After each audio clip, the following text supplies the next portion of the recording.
Allah perlu tunaikan. Doa kita mula Allah tunjukkan satu lain. Jangan ingat pula kita berdoa pada Allah. Allah berdoa banyak ni 20 tahun 30 tahun pun berdoa tak dapat lagi. Kita kena ingat tak dapat Allah tak bagi lagi. Ingat Nabi Musa pun lebih pada berpuluh tahun pun dia berdoa pada Allah, susah nak dapat. Ni apatah lagi kita minta ampun, kita berdosa. Nabi-nabi ni dosa dia macam mana je. Kita ni dosa kita banyak tadi.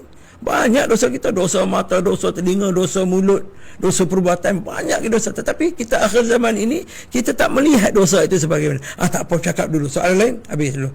Allah hadirin, dia ni kena jaga benda-benda. Yang kedua dia kata apa? Idhalus surur. Apa dia idhalus surur? Dia kata berbagi kebahagiaan pada sanak family, teman. Kebahagiaan kita bagaimana? Kalau kita melihat apa kebahagiaan kita kongsi dalam bulan Ramadan, kita berkongsi kegembiraan dengan orang yang bukan daripada kita.